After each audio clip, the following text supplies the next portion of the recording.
Hello বন্ধুরা, আশা করি আপনারা সকলে ভালো আছেন। এই ভিডিওটা আমি আপনাদেরকে দেখাবো আপনারা ঘরে বসে কীভাবে বোতল ফ্যান তৈরি করবেন। এই বোতল ফ্যান আমাদেরকে এই গরমের হাত থেকে বাঁচতে অনেক সাহায্য করবে। তো চলুন বেশি কথা না বলে আজকের ভিডিওটা শুরু করা যাক। প্রথমত আমাদের এই বোতল ফ্যান তৈরি করতে হলে এরকম কাঠের বাতা লাগবে, যেটা দেখতে সুন্দর ও শক্তপোক্ত হবে। তারপর আমরা এই কাঠের বাতাগুলোর মাঝখানে আমরা ফুটো করে নেব, সুন্দরভাবে দুটি ছোট ছিদ্র করে নেব। নেওয়ার পরে আমরা একটি সুন্দর দেখে একটি লম্বা দেখে একটি কাঠি নেব।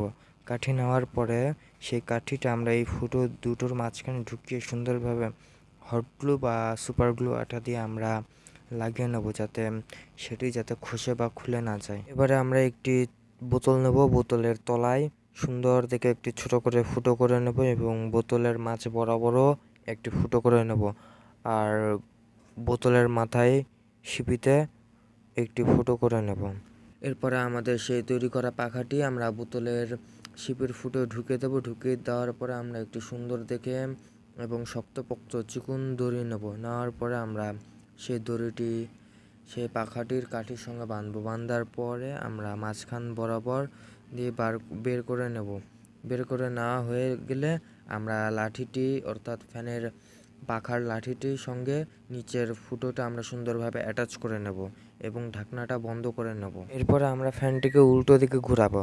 উল্টো দিকে ঘোরালে হবে কি, দড়িটি একদিকে গুছিয়ে আসবে। আর আমি যেভাবে ঘোরাবো সেইভাবে আপনাকেও ঘোরাতে হবে, নাছাড়া আপনার বোতল ফ্যানটি ঘুরবে না। তো আপনার যদি এই ভিডিওটা যদি ভালো লেগে থাকে অবশ্যই চ্যানেলটিকে সাবস্ক্রাইব করে দেবেন। আর এরকম নতুন নতুন ভিডিও পেতে আপনার অবশ্যই চ্যানেলটিকে সাবস্ক্রাইব করা লাগবে। ভিডিওটি ভালো লেগে থাকলে লাইক করতে ভুলবেন না। আর আজকের ভিডিও এই পর্যন্তই। দেখা হবে আরেকটি নতুন একটি ভিডিওতে। ততক্ষণ ভালো থাকবেন, সুস্থ থাকবেন। দেখা হবে আরেকটি ভিডিওতে।